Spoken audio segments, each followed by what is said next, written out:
Entonces, en la esperanza, aguardo la bendición divina, sí, la bendición divina de la protección, de la salud, de su gracia, del cuidado, de los bienes materiales. Tengo esperanza en que Dios, y fíjense que esto va muy unida a nuestra palabra que tanto decimos en nuestra ejaculatoria: Jesús, confío en ti. Esperar y confiar, ¿sí? Va muy unido. Pero en la esperanza, en la virtud teologal, quiero separarles esa espera a lo que Jesús quiere llevarnos en ese confía, que es aguarda, estate seguro, todo te puede fallar en esta vida. Si eres madre te pueden fallar los hijos, si eres esposa o esposo el cónyuge, en fin, porque los humanos somos finitos, limitados y pecadores. Pero a nivel sobrenatural, a nivel divino, Dios nunca nos va a fallar. Entonces, si yo aguardo la bendición divina y me abandono en sus hermosas manos y me acojo en su misericordia y quiero seguir un camino de conversión, entonces entro dentro de la virtud de la esperanza a una dimensión de vida en la que el sufrimiento, que a veces es inútil, lo dejo a un lado. ¿Cuál sufrimiento inútil? Yo puedo decir todos los días, si quiero sufrir inútilmente, ay, hoy hace calor, ay, hoy hace frío, ay, hoy el tráfico está tremendo, ay, hoy está yo. ¿Puedes remediar algo de todo eso? Y sin embargo, a veces, ¿cómo aqueja tu ser todo eso?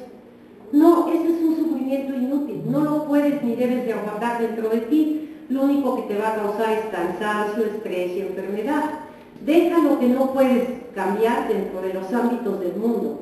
Ahora, el sufrimiento que tú tienes personalmente de una enfermedad, de una pena, de una aflicción, ahí ese sí, abandónalo en la esperanza. Jesús, confío en ti. Yo confío en la esperanza en que ese sufrimiento de esta enfermedad que tengo, o de esta pena o angustia, poniéndolo en tus manos, tú vas a resolverlo. Pero fíjate bien, no como yo te lo diga, sino como tú lo tienes pensado para mi salvación. Porque si queremos exigirle a Dios que haga las cosas como nosotros queremos, entonces si Dios no nos concede la salud de la persona amada y muere, no, yo ya no creo en Dios, no me hizo caso. No, Dios no es un juguete. Dios a cada persona que llama cuando muere es como el jardinero en un jardín. ¿Cuándo corta el jardinero la flor? Para ponerla en el florero más hermoso en el momento mejor de su florecer. Dios a las almas las escoge en el mejor momento de su vida para poderlas llevar a gozar de Él, o para perdonarlas, o para convertirlas, o para que toda su familia a partir de un suceso así cambie. Entonces, Jesús, confío en ti, te pido la salud, desde luego te pido la salud, pero tú eres el que decides. Jesús, confío en ti, te pido un trabajo, pero tú me vas a dar el que, ¿me entienden? Una confianza y una guardar en la seguridad de que lo que nos sucede en la voluntad de Dios, Él nunca se equivoca, es lo mejor para nuestra salvación.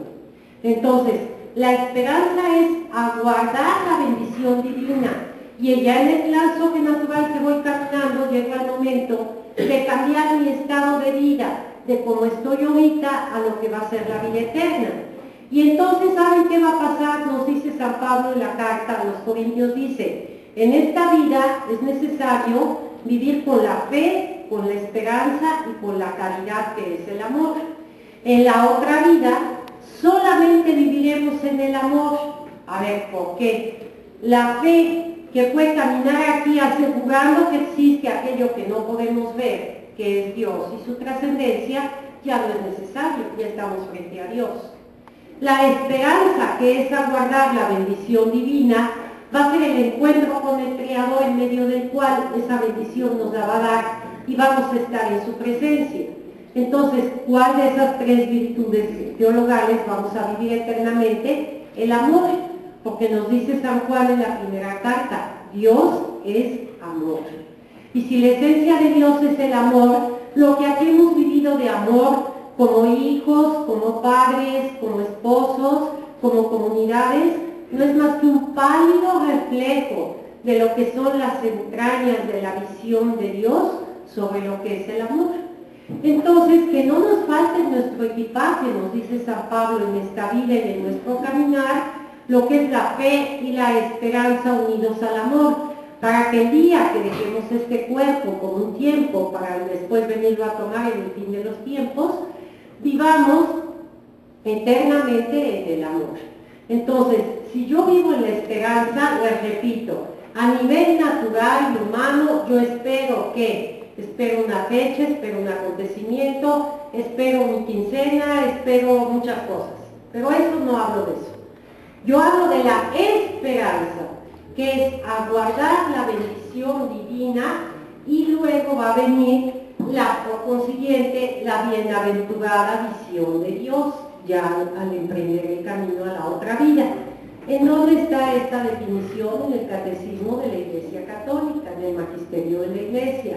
De ahí es en donde generalmente tomo las definiciones que están basadas desde luego en la palabra de Dios. Bueno, hay dos pecados muy fuertes que podemos tener en contra de la esperanza.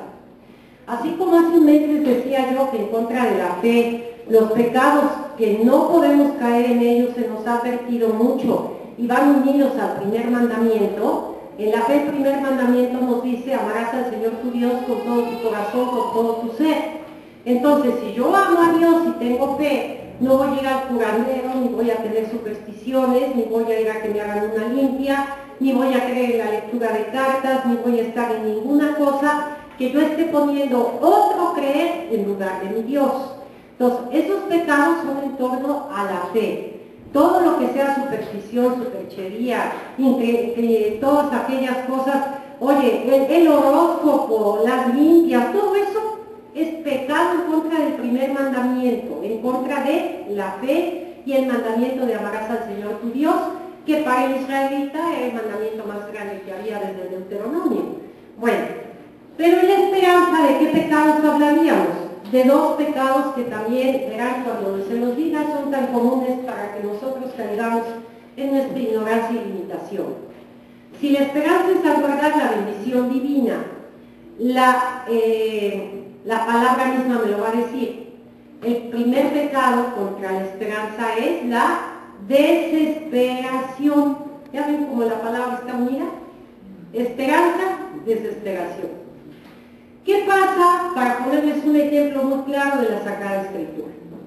Tenemos, cuando es el relato de la pasión del Señor, a dos de los que se sentaban con él en la mesa, Judas y Pedro. En la noche de la pasión, los dos van a fallar.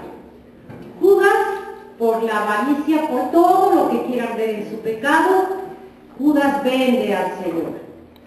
Pero siente que su pecado es tan grande que a la hora de que se da cuenta de lo que está haciendo, va y bota las monedas de plata, ni siquiera se las queda y las disfruta. Ese dinero lo siente maldito, ha hecho el pecado más grande, el homicidio. Ahora, él, en vez de regresar al que conocía por haber estado con él, con la mirada de amor, con la ternura, con la misericordia, con la predicación, con todo lo que había oído de él, en vez de regresar y decir: he hecho lo peor que pude haber hecho, y arrepentirse, se desespera y termina con su vida ahorcándose. ¿Ya me entienden? El gran pecado, la desesperación y el suicidio. Eso es la desesperación. Yo estoy desesperada. Entonces, si yo estoy desesperada, es que ya no confío en Dios. ¿Ya se fijaron? Esperanza es aguardar la bendición divina.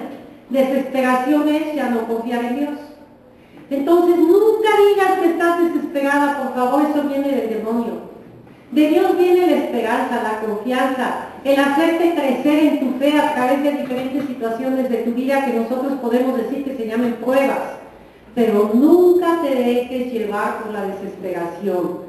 Porque el día que tú únicamente te quieras valer de tus propias fuerzas y desesperarte, ese día te estás dando la espalda a Dios.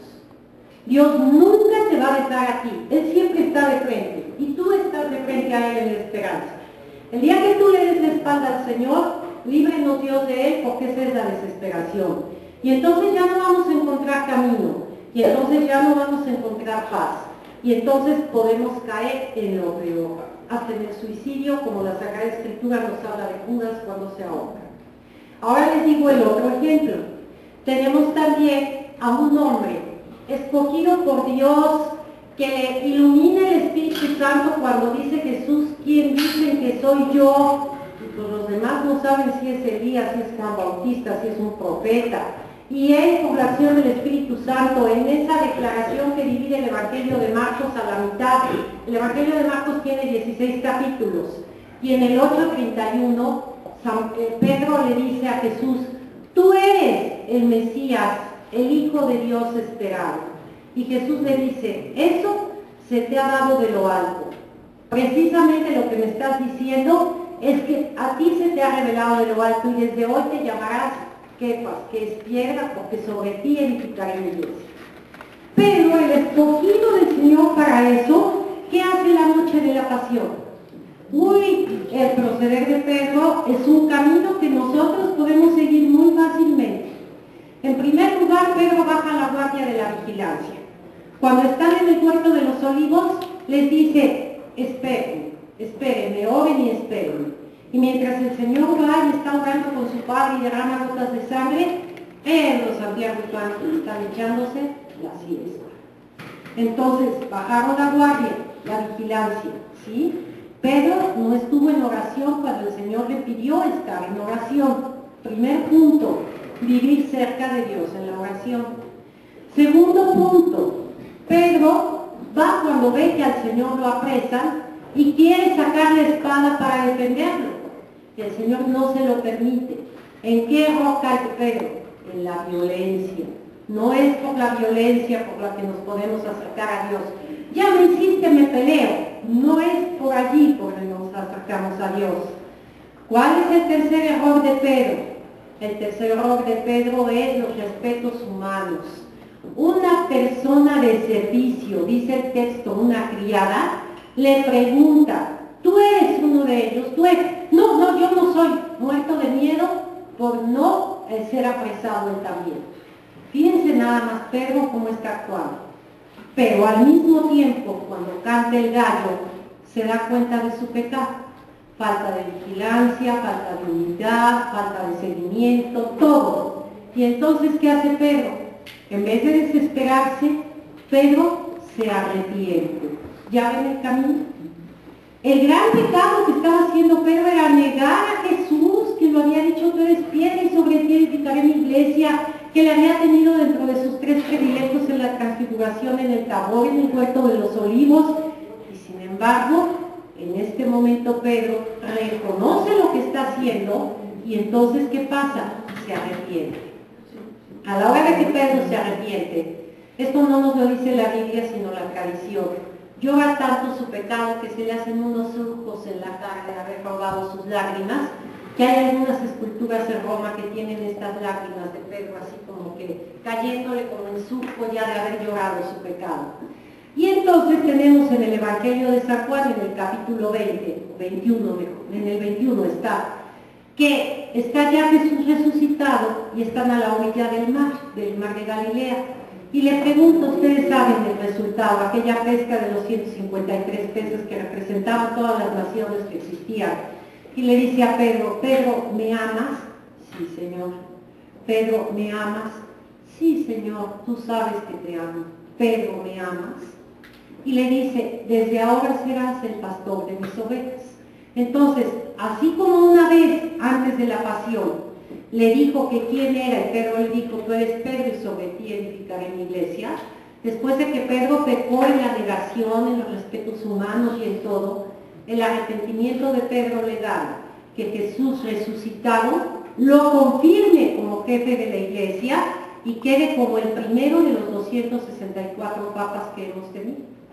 Entonces, ¿ven la desesperación y ven la esperanza? ¿Ven el arrepentimiento y ven la soberbia? Ahí está clarísimo, clarísimo lo que es en la esperanza guardar la bendición divina. Ahora, otro pecado muy comúnmente que tenemos dentro de la esperanza, y aquí hablo porque todos hemos sido a veces desesperados, todos hemos cometido muchas faltas de estas, y a veces por ignorancia, por no saber la presencia del Señor, por no... Bueno, el otro pecado que tenemos en esta línea es el de la presunción. Las personas que creen que por ellas mismas lo pueden todo. Vamos a poner diferentes casos. El sabio, el científico, que por su investigación cree que ya lo que está, vamos a suponer, logrando es lo máximo en la medicina. Y entonces cree que él es el que puede dar luz a la humanidad a través de esto. Si ese sabio o ese científico llega a hacer semejantes cosas, es porque antes, ¿qué tiene adentro en su cerebro? La inteligencia que Dios le ha dado. Porque podría ser el mismo cuerpo en una vida vegetal y no tener inteligencia y no poder hacer nada de lo que está haciendo. Por ejemplo, Luis Pasteur, el que hizo pues muchísimas investigaciones y la vacuna y muchas cosas, Luis Pasteur era un creyente confirmado y decía que nada de lo que hiciera era suficiente para los dones que Dios le había dado para poner en favor y en servicio de la humanidad. ¿Ven qué diferencia? Bueno, entonces, el sabio puede presumir que él es capaz de todo porque él es sabio y está en un error. Luego, la persona que tiene dinero, X situación, yo con mi dinero compro lo que sea. Sí, pues la persona con su dinero no puede comprar el sueño de la mejor cama si no tiene salud. La persona con su dinero no puede comer los mejores manjares si su estómago no se lo permite, porque tenemos una limitación igual todos. La persona que tiene dinero, si no ha sabido educar a sus hijos, los volverá unos malditos. ¿Me entiende? Entonces, ¿qué puede hacer esa persona jactándose con su dinero en una presunción tonta, por no decir peores palabras? Le llamamos prepotente y le llamamos muchas cosas más, porque no se ha dado cuenta que además ese dinero que él tiene es una hipoteca para ayudar a los demás, que Dios le ha permitido tener un dinero, para tener un bienestar lícito, si es por su trabajo, pero también en función de donde él está viviendo. Ahora, la persona que presume de ciencia, de dinero, la persona que presume de belleza, los artistas que bueno, que no se hacen en operaciones y en cosas de belleza, acaban igualito que todos, polvo eres y en polvo te convertirás. Oye, pero fue Miss Universo y fue la mejor y fue igualita que todas va a acabar. Lo que puede hacer diferente a una persona es lo que no acaba y es lo que se lleva adentro, no lo que se lleva afuera. El quinto mandamiento nos ordena cuidar el cuerpo en el mandamiento no matarás. Y tenemos la obligación de ser responsables de nuestra salud. Desde luego, desde la droga, el alcoholismo, el cigarro, todo eso está contra el quinto mandamiento si lo hacemos. Pero también tenemos la obligación, en lo positivo, de cuidarnos si estamos enfermos para además no ser una lata para los demás y poder servir. Muchas cosas. Pero entonces, ¿podemos jactarnos nosotros y presumir, yo soy la persona más hermosa del mundo? Tampoco. Si no tienes esa hermosura por dentro y únicamente es la de por fuera, de nada te va a servir. Tú puedes decir, soy la persona más sana del mundo, y mañana tener un accidente y se te acabó la salud. Entonces, la que presume lo que está haciendo, es decir, que no necesita de Dios. Y hay de aquel que piense que no necesita de Dios, porque es el fariseo, es el soberbio, es el que condena a Dios porque no queremos la obra de Dios en nosotros. Dios nos libre de ser los presuntuosos. Entonces, esperanza a guardar la bendición divina y la bienaventurada visión de Dios. Pecados contra la esperanza, desesperación y presunción, especialmente. ¿Sí ya me entienden? Bueno, esta primera parte no hay ninguna duda. Bueno. Vamos a pasar entonces a un poquito de platicar acerca de lo que les comento en cuanto a lo de la Puerta Santa, que hace un mes ya no me dio tiempo y quiero comentarlo, para que ustedes se vuelvan portadores de estas noticias a los demás también. Cuando se nos dice que nosotros al pasar la Puerta del Perdón en este año en que se celebra lo de la beatificación de Juan de Palafox, se nos dice que podemos, con las condiciones de la previa confesión, oír misa, comulgar, rezar por el Santo Padre y pasar la Puerta del Perdón, ganar lo que se llama la indulgencia plenaria, ¿sí? Entonces, mucha gente va y pasa la puerta y cree que es magia, ¿no? Yo ya atravesé la puerta y ya soy casi un santo, ¿a dónde van a poner en el nicho? No. Lo que se trata es de que entendamos que al pasar esa puerta con las condiciones necesarias por un regalo de Dios que a través de su iglesia nos quiere dar, estamos nosotros pasando de lo que es el estado de perdón de nuestra culpa, en lo que ya en la confesión les expliqué, se nos perdonó, al estado de perdón en lo que es el pago de esa culpa por haberla cometido dentro del mal que yo hice a los demás o a mí mismo. Y entonces al recibir esta indulgencia plenaria se me está perdonando esa deuda que yo tengo, ¿me entiendes? Entonces, en la iglesia, nos dice el Catecismo de la Iglesia Católica, que tenemos 3 estados de la iglesia. En esto quiero aclarar cuáles son los 3 estados de la iglesia.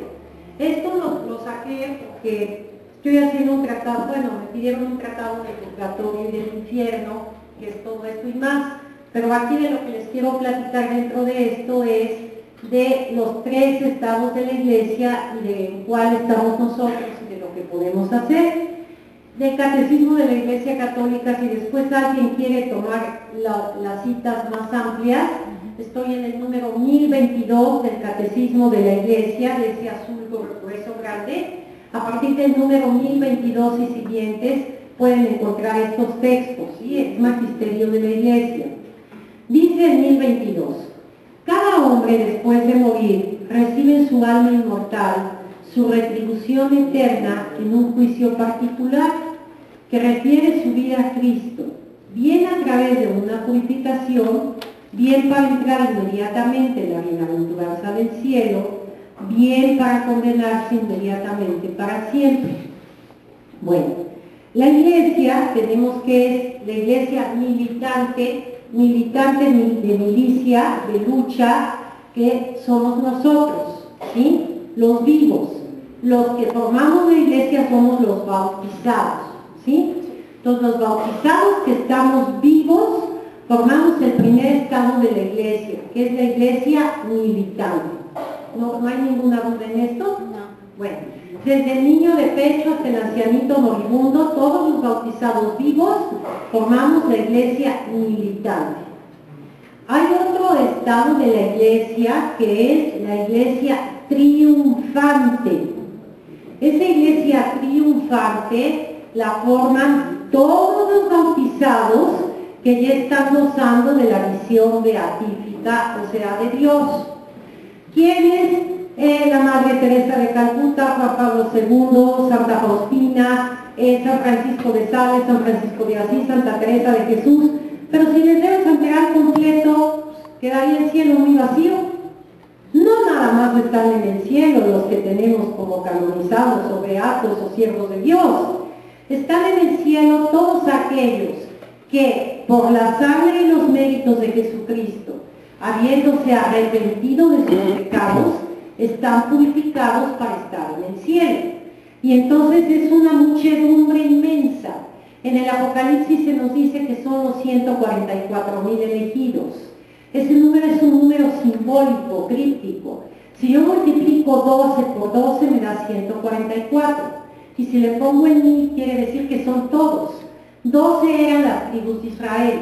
En el Apocalipsis, que es a base de signos, símbolos y señales, las 12 tribus, todos los descendientes, los 144,000 elegidos, están en el cielo con su vestidura blanca. Entonces tú estás metido dentro de la iglesia, porque ahora no somos las tribus de Israel, sino todos los bautizados dentro de esos 144,000 elegidos. Entonces, los vivos bautizados formamos la iglesia militante. Los bautizados que murieron perdonados por su culpa y purificados por la misericordia de Dios están dentro de la misión beatífica, y es un número innumerable, por decir una palabra repetida de otra. Es innumerable todos los que están de vestidura blanca en el cielo, aparte de los que tenemos en nuestro santoral, que tenemos como modelos para vivir en nuestra fe, que esos son los santos, modelos a seguir. Bueno, pero entonces, ¿dónde queda el tercer estadio de la iglesia? ¿Y cuál es? Es la iglesia purgante, ¿sí? Pero fíjense bien, porque la palabra purgante no tiene que ver nada con estómagos ni diarrea, ¿sí? Que no es una purga. La iglesia purgante, la que está en un tiempo de purificación. Y el lugar a donde va a purificarse le llamamos purgatorio. Desgraciadamente, dentro de muchas corrientes modernistas, en las cuales todo queremos que suceda rápido y fácil, todo ya es una sociedad desechable. Los grandes anhelos y las grandes cosas ya no, lo rápido, no. En lo que nosotros hablamos en esto, mucha gente quiere ignorar el sentido de lo que es el poder en el purgatorio, purgar nuestro pecado para llegar a Dios. No es purgar nuestro pecado, ese ya quedó perdonado, es purgar nuestra falta. Entonces, el tercer estado de la iglesia es el purgatorio.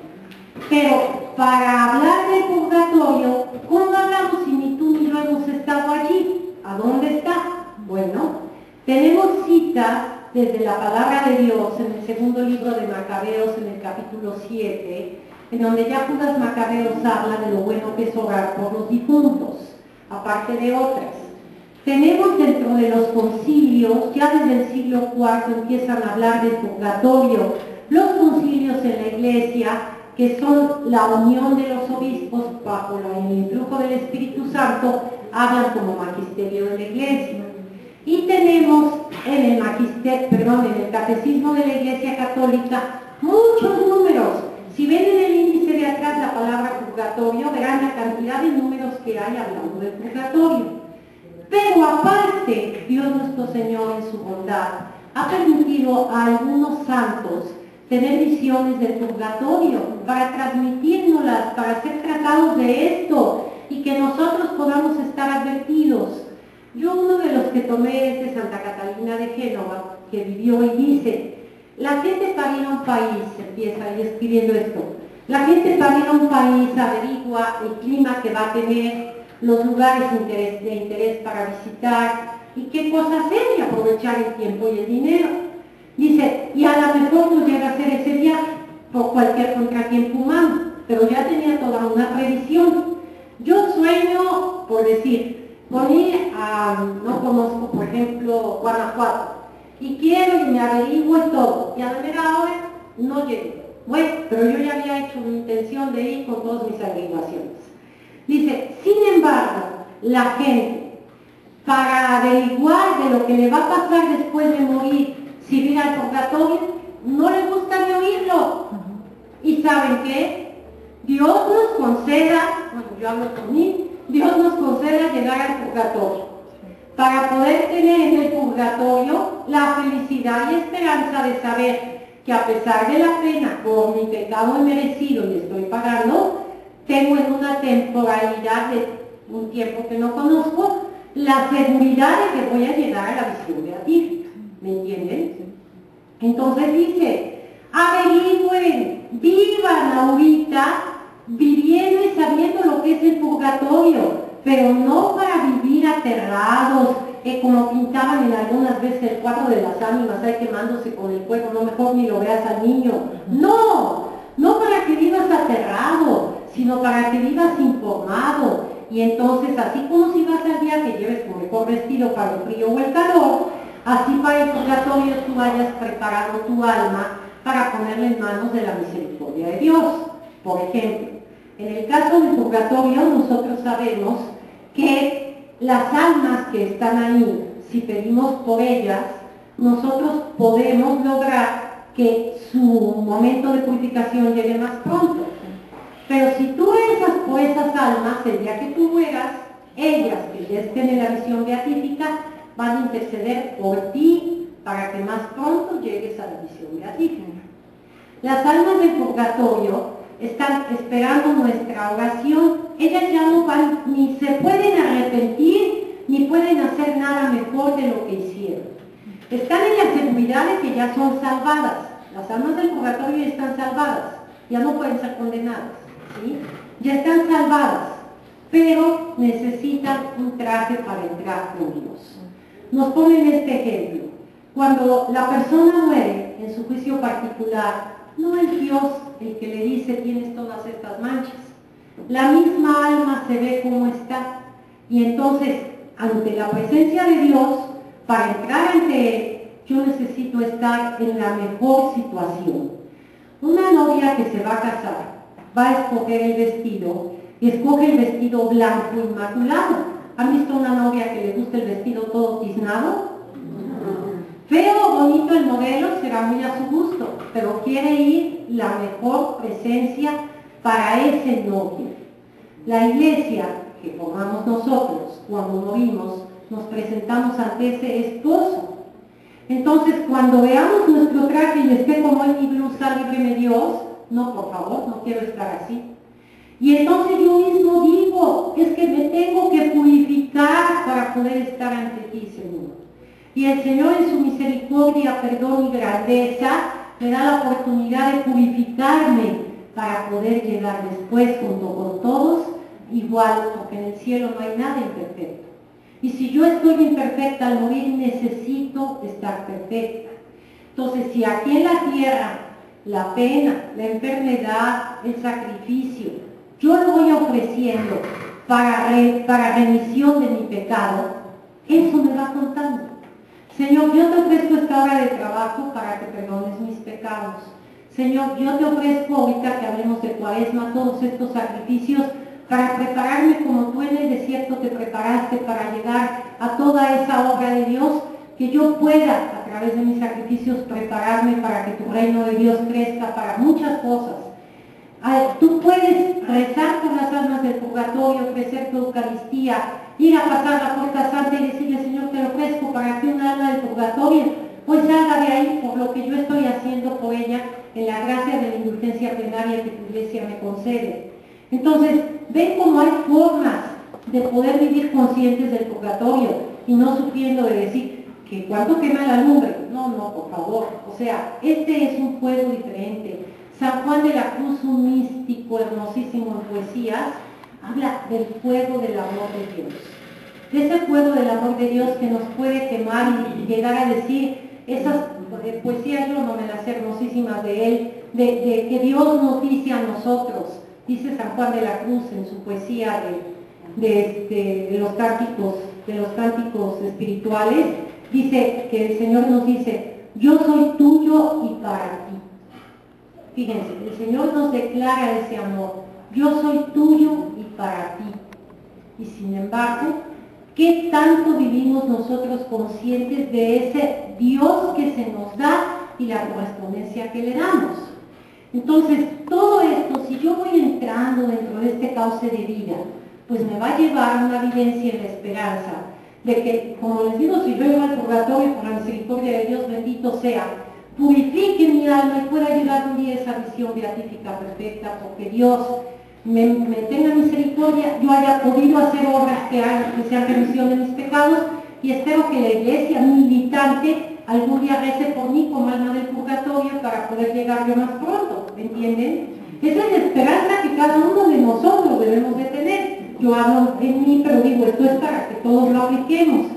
Entonces dice, en el purgatorio los que mueren en la gracia, número 1030 del catecismo. Ya se me está yendo el tiempo. En el purgatorio los que mueren en la gracia y en la amistad de Dios, pero imperfectamente purificados, aunque están seguros de su eterna salvación, sufren después de la muerte una purificación a fin de obtener la santidad necesaria para entrar en la alegría del cielo. La Iglesia llama purgatorio esta purificación final de los elegidos, que es completamente distinta del castigo de los condenados. La Iglesia ha formulado la doctrina de la fe relativa al purgatorio en los concilios, sobre todo de Florencia en el siglo V, 1439, y de Trento en el año 1563. La tradición de la Iglesia, haciendo referencia a textos de la Escritura, por ejemplo, 1 Corintios 3:15, y 1 Pedro 1:7, habla de un fuego purificador. Respecto a faltas ligeras, es necesario creer que antes del juicio existe un fuego purificador, según lo afirma aquel que es la verdad. No les engañe el mundo en decirles no existe el demonio, no existe el infierno, no existe el purgatorio. No les engañe el demonio con esto, porque para él es re bonito hacernos creer cree que no existe nada de esto y que viva la vida y se viva en toda la vivencia de un libertinaje que estamos viendo, nos está llevando a una degradación total de la familia, de la sociedad y de la persona en los valores de ser humano que Dios nos ha dado.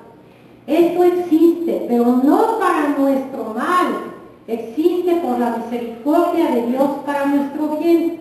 Yo te hago una pregunta: si no existiera el purgatorio y no mueres en estado de poder estar perfectamente habiendo pagado la remisión de tus pecados, entonces ¿qué te tocaría? ¿La condenación eterna? Bendito sea Dios que exista el purgatorio, ¿me entiende? Bendito sea Dios que exista.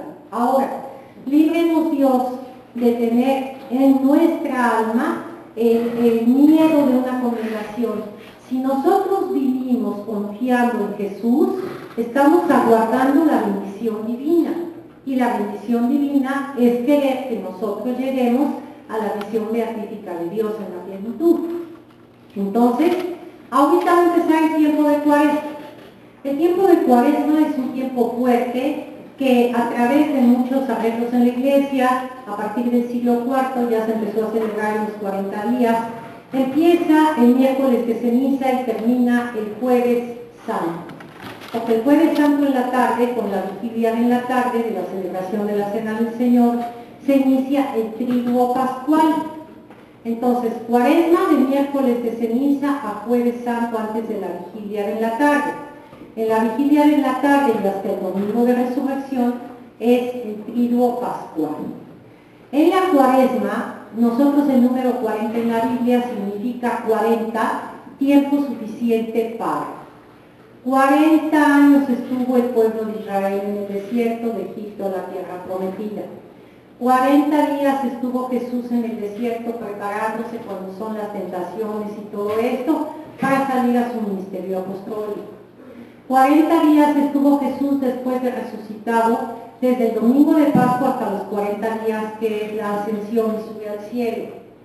40 días nos pone la Iglesia para prepararnos a celebrar el triduo pascual. Entonces, ¿qué voy a hacer esos 40 días? Pues mira, hay la práctica que te ponen es la oración, el ayuno y el sacrificio o penitencia. ¿En qué consiste esto?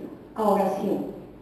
Oración, podríamos hablar no una, sino muchas pláticas de ella, porque la oración es esa relación íntima con Dios en la cual su presencia está siempre y no hay ausencia de Dios en mi alma. Oración no es solamente cuando rezo la coronilla, cuando voy a la Eucaristía, cuando rezo el rosario y cuando tengo una novena. Y todo eso es magnífico y necesario tener. Pero la oración también es lo que dice Santa Teresa, y me encanta en una frase de ella. La oración, dice Santa Teresa, es estar en la presencia de aquel que tanto me ama. Entonces, el día entero puedo estar yo en mi trabajo, si soy ama de casa, si trabajo en una fábrica, en una empresa, en un comercio, en lo que sea, yo puedo estar en oración, sabiendo que estoy en la presencia de aquel que tanto me ama. Entonces, en la Cuaresma voy a intensificar mi oración, mi presencia de Dios. Luego, el ayuno se nos obliga a las personas desde los 14 hasta los 59 años que no haya una enfermedad de por medio. Y es el miércoles de ceniza y el viernes santo. Y luego, la abstinencia de carne es también, ya ustedes saben, movible por la Iglesia en sacrificios y muchas cosas. Pero más que la abstinencia de carne o no, es la abstinencia de pecado, la abstinencia de crítica, la abstinencia de estar lejos de Dios. O sea, todo aquello que se en contra de la voluntad de Dios, yo hago en lo positivo, es un camino cuaresmal para mí de conversión. Pero en esto también se me habla de limosna. Siempre hay muchísima gente que tiene más que yo, pero siempre hay muchísima más gente que tiene menos que yo. Y entonces yo a esa gente le puedo dar en 3 niveles. A la gente yo le puedo dar, la más conocida es sacar el peso de la cartera. Peso, 20, 100, 1000, cada quien en su nivel, en su debido nivel, ¿sí? Y es bueno hacerlo, cada uno lo que dé. Yo puedo dar 10 pesos solo, pero se los estoy dando a a Dios. Bueno, entonces, la limosna, por un lado. Pero el otro nivel de dar es cuando yo doy desde mi corazón. Es que ahora en la Cuaresma voy a acercarme a aquellas personas con las que no he podido perdonar, tener un diálogo, una amistad. Es que hay un enfermo en mi comunidad que necesita de apoyo, de ayuda, de darle media hora, un cuarto de hora, de ayudarle a alguien a cuidarlo, o a un niño, o a un enfermo, o a alguien. Entonces, darme a mí mismo, ¿sí? Y luego, desde mi mente. Hay muchos que saben más que yo, muchísimos, pero también, desgraciadamente, hay muchos que saben menos que yo. Y entonces yo les pueda llevar el conocimiento antes que nada de una cosa. Dios te ama. Dios te quiere tanto que se ha hecho hombre para venir a morir por ti. Todo lo que a ti pases no hay comparación de lo que Él te tiene prometido. Ya nos dirá San Pablo, ni el ojo vio ni el oído yo lo que Dios nos tiene preparado. Entonces, si yo me doy en limosna, el peso es importante, pero mi corazón también lo es. Y mi mente y mi presencia también lo es. Y entonces, podamos hacer lo que dice San Pablo, revestirnos del hombre nuevo y dejar al hombre viejo. Y poder acabar esta Cuaresma y en la vigilia pascual, sentir verdaderamente cómo nosotros renacemos como en aquellos primeros siglos, que eran metidos 3 veces sumergidos los catecúmenos en el agua, para después de su catequesis de 3 años salir revestidos de Cristo y poder dar un testimonio de cristianos, nombre que se les dio en Antioquía a los que seguían a Cristo. Pero fíjense, a los que seguían a Cristo, porque al seguir a Cristo vivían lo que Cristo había enseñado. Que a nosotros ese nombre de cristiano se nos pueda decir, oye, pero sigues con limitaciones, sí, soy humano, pero la presencia de Cristo la quiero llevar y su testimonio lo quiero dar en todos los ámbitos de la justicia, de la caridad y de todo. Miren, traía yo preparado de la Cuaresma un poquito más largo, pero ya veo que son las 11:05, entonces pues espero que el otro mes, si no, podamos platicar un poquito de esto o alguien más les platique. Les agradezco mucho, no quiero alterar su programa y seguiremos hablando, ya hablamos de fe y de esperanza. Si Dios nos presta vida, hablaremos de caridad y hablaremos del cielo. ¿Sí? Muchas gracias.